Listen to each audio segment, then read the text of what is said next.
finally I made it to headlining. Taking 6 weeks to raising a lot of kids these days. 3 up in the suburbs.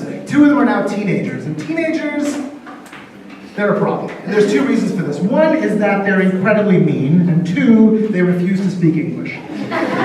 They're throwing around English words, but they're not speaking English. They use words like savage and shook, like and goat, but none of those words mean what they're supposed to mean, and it's a problem. I had my daughter had a friend over a while back, and I tried to be like a cool dad. I tried to use one of these terms properly, and I think I successfully used "I am shook." And the kid was like, "Hey, your dad, you know, he's not bad." And then I was like, "Okay, now I'm feeling good. I'm feeling ready. I think that I can lay it on." And I said, "Yeet." I am Daddy AF. That kid's not allowed at our house anymore.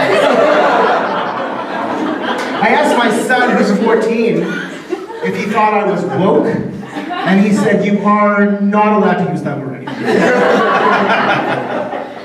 But the real problem with the kids in language today is really the gamer speak. It's what they're doing online. It's these people that they're talking to. Fortnite, all the time, that's all they do. But they're talking to the adults online. And he says, my son says to me, "Don't worry, it's gamer speak. It's like, you don't understand it, it's code, it's fine, nothing to worry about." But I'm just picturing this guy, this adult, like sitting only in his tiny whiteies, eating like Cheetos and drinking Mountain Dew and saying things like, "I'm gonna wipe you with my clinger,"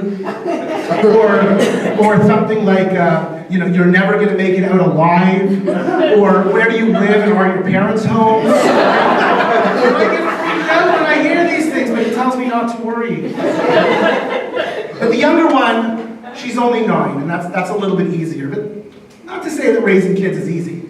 I got a call last year from the kids' school, and they said that my 9-year-old daughter was running around the playground swearing. And, you know, in a parenting relationship, there are certain things that my wife takes care of, but this was clearly my fault.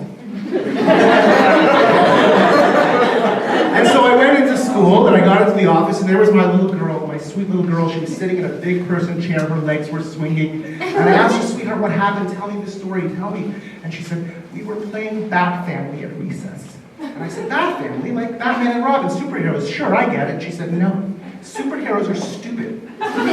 We were playing Bat Family, and Jessica said she would be the mummy, and David would be the daddy, and I could be their dog."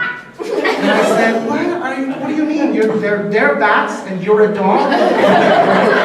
She said, No, you're not listening, Daddy. We like first-time listeners. We are all bats, but I was their pet, and Jessica said I couldn't talk. And then she gave me a pretend bone, which I really liked, but then David stole my pretend bone, and he ran away. And so I had to chase him, but Jessica said I couldn't talk, I could only make bird noises. And so I started chasing after him, going, "Caw! Caw! Caw!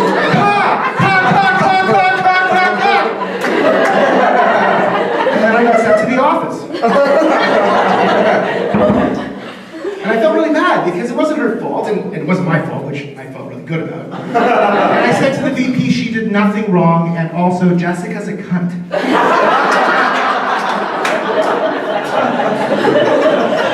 I didn't do this all alone. I can't take all the credit. Obviously, there's a woman involved. We've been together for a very long time. And as a bit of a geek, as a bit of a nerd, I appreciate a good origin story. And so I'm going to tell you what happened in the proposal. But the wedding is for the women. The proposal, really, that's our thing, okay? So here was the proposal. I'm going to set the scene for you. It was 1996. It was a Sunday night. We were watching Lois and Clark, The New Adventures of Superman. Terry Hatcher and Dean Cain had just tied the knot on television, and I thought this was the perfect moment. And I really wanted to surprise her because I was stupid. And I thought, you know, really what she really wants to be is completely surprised. Even though she'd been saying things like, "Don't propose." She'd been saying things like, "We're too young to get married." But I was 22 and foolish. And so after watching Dean Cain propose and get married to Terry Hatcher, I felt confident, and so I slipped off our corduroy couch I pumped up my Reeboks, it was 1996. And I looked up to her face and her hair tied back in scrunchies of various colors. And I proposed and I said, "Will you marry me?" And she looked down at me and she said, "What the fuck?"